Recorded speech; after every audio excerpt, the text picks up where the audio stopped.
Jim Rohn's advice for young people who want to be rich. When I was around 12, there was an old poor man in my town. Oftentimes when I was on my way to school or returning in the afternoon, I would see this old, rejected and depressed man coming from or going to the farm. His clothes were always dirty. He walked slowly because he was probably in his late 70s and he rarely smiled. Whenever I saw that man, I would tell myself, I would rather die young than to be old and be like this man.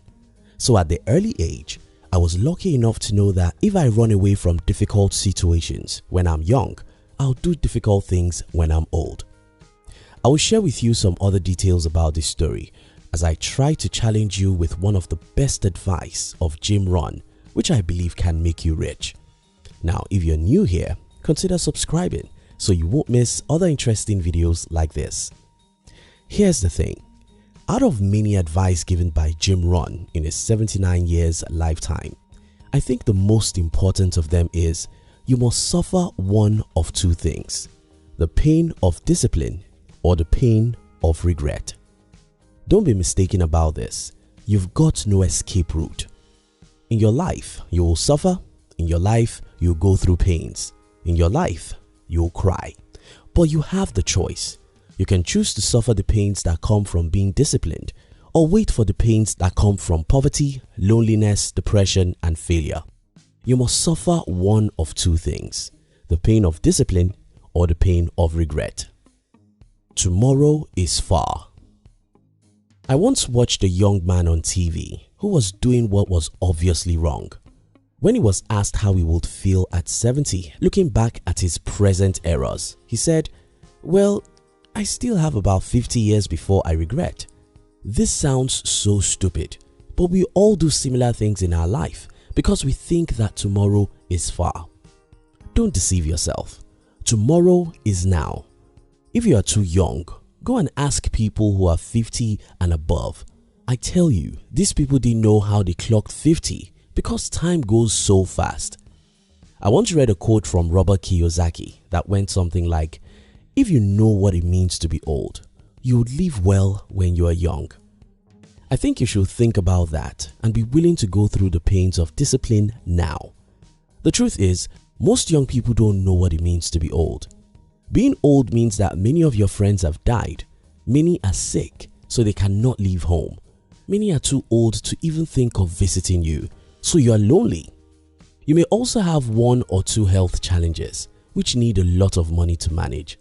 There are so many worries in your old age than to still worry about money or to have regrets about missed opportunities. Why we hate discipline.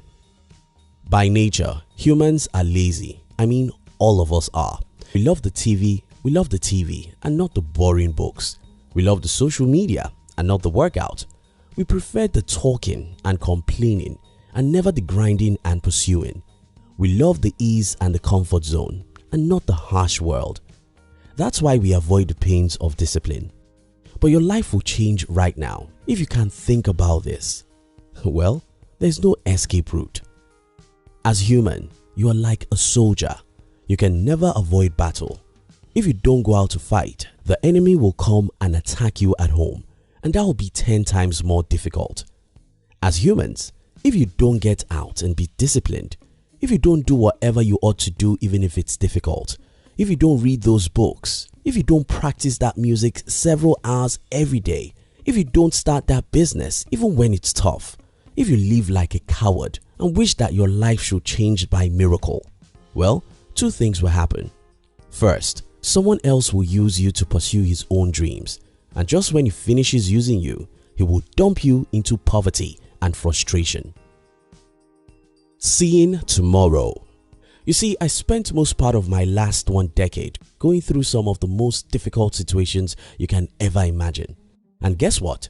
I did it on purpose. I closed my eyes when I was 21 and threw myself out.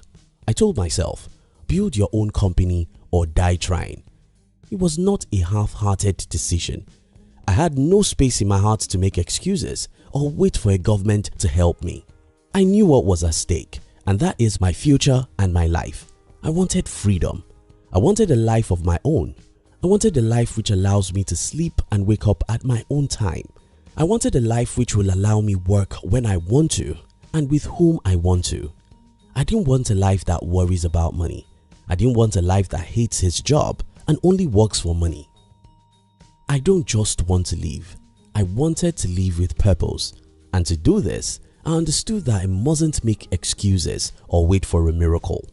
I understood that I will have to get out, fight hard, get wounded, fall, fail and cry.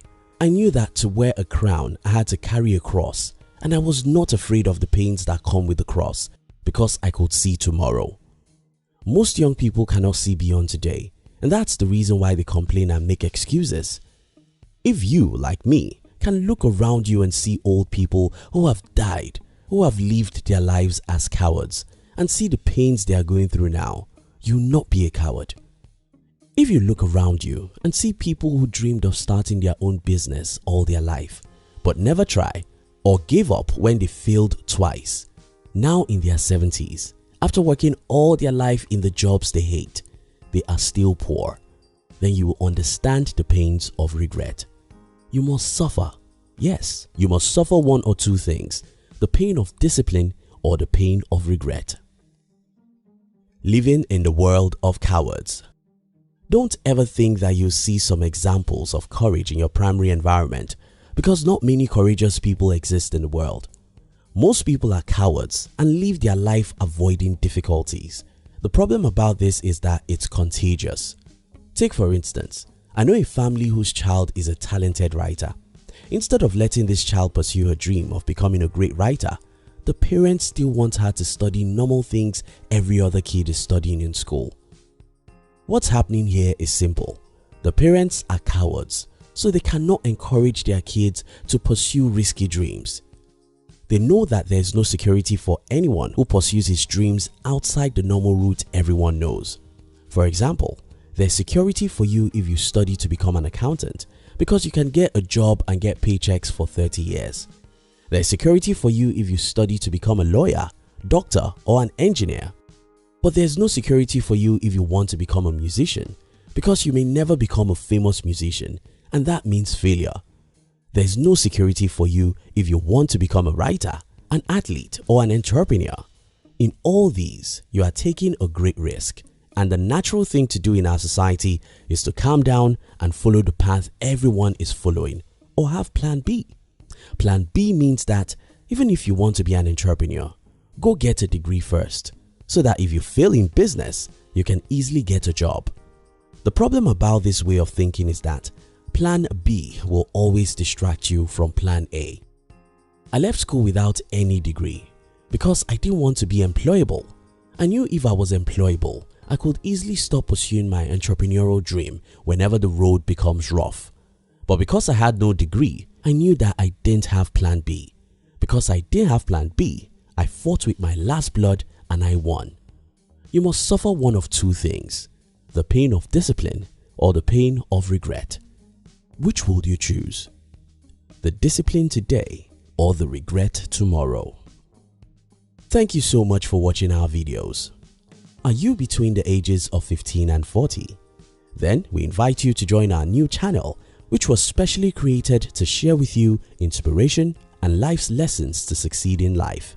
We call it Under 40 TV. Kindly look at the description box below this video to join the Under 40 TV. We love you.